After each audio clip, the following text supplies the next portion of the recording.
नमस्कार दोस्तों, स्वागत है आपका हमारे चैनल धर्मो रक्षिता रक्षिते में। एक गांव में एक आलसी आदमी रहता था। वो ना तो कोई काम करता, बस दिन भर निठल्ला बैठकर सोचता रहता था कि किस तरह कुछ खाने को मिल जाए। एक दिन वो यूं ही घूमते घूमते आम के एक बाग में पहुंच गया। वहां रसीले आमों से लदे कई पेड़ थे। रसीले आम देखकर उसके मुंह में पानी आ गया।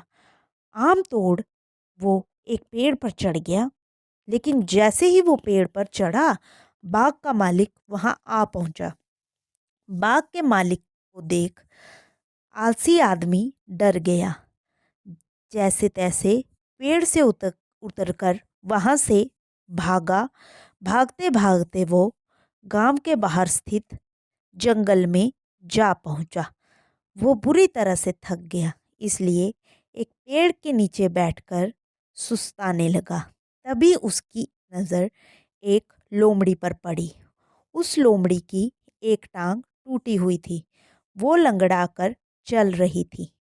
लोमड़ी को देख आलसी आदमी सोचने लगा कि ऐसी हालत में भी इस जंगली जानवरों से भरे जंगल में ये लोमड़ी कैसे बच गई, इसका अब तक शिकार कैसे नहीं हुआ। जिज्ञासा में वो एक पेड़ पर चढ़ गया। वहां बैठकर देखने लगा कि अब इस लोमड़ी के साथ क्या होगा। कुछ ही पल बीते थे कि पूरे जंगल शेर की एक भयंकर दहाड़ से गूंज उठा, जिसे सुनकर सारे जानवर डरकर भागने लगे। लेकिन लोमड़ी अपनी टूटी टांग के साथ भाग नहीं सकती थी। वो वहीं खड़ी रही। शेर लोमड़ी के पास आने लगा।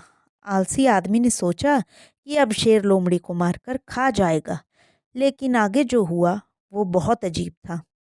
शेर लोमड़ी के पास पहुंचकर खड़ा हो गया। उसके मुंह में मांस का एक टुकड़ा था, जिसने उसे लोमड़ी के सामने गिरा दिया। लोमड़ी इत्मीनान से मांस के टुकड़े को खाने लगी। थोड़ी देर बाद शेर वहां से चला गया। ये घटना देख आलसी आदमी ने सोचने लगा, भगवान सच में है। उसने धरती के समस्त प्राणियों के लिए, चाहे वो जानवर हो या इंसान, खाने पीने का प्रबंध किया है। और वो अपने घर लौट आया। घर आकर वो एक दो दिन बिस्तर पर लेटकर प्रतीक्षा करने लगा कि जैसे भगवान ने शेर के द्वारा लोमड़ी के लिए भोजन भिजवाया है, वैसे ही उसके लिए भी कोई ना कोई खाने पीने का सामान ले जाएगा। लेकिन ऐसा कुछ नहीं हुआ। भूख से उसकी हालत खराब होने लगी। आखिरकार उसे घर से बाहर निकलना ही पड़ा। घर के बाहर उसे एक पेड़ के नीचे बैठे हुए बाबा दिखाई पड़े। वो उनके पास गया। जंगल का सारा वृतांत सुनाते हुए बोला, बाबा जी, भगवान मेरे साथ ऐसा क्यों कर रहे हैं? उनके पास जानवरों के लिए भोजन का प्रबंध है, लेकिन इंसानों के लिए नहीं। बाबा जी ने उत्तर दिया, बेटा, ऐसी कोई बात नहीं है। भगवान के पास सारे प्रबंध हैं, दूसरों की तरह तुम्हारे लिए भी। लेकिन बात यह है कि वे तुम्हें लोमड़ी नहीं, शेर बनाना चाहते हैं। दोस्तों, हम सबके भीतर क्षमताओं का असीम भंडार है।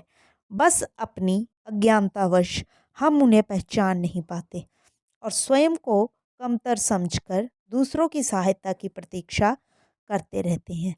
स्वयं की क्षमता पहचानिए, दूसरों की सहायता की प्रतीक्षा मत करिए। इतने सक्षम बनिए कि आप दूसरों की सहायता कर सकें।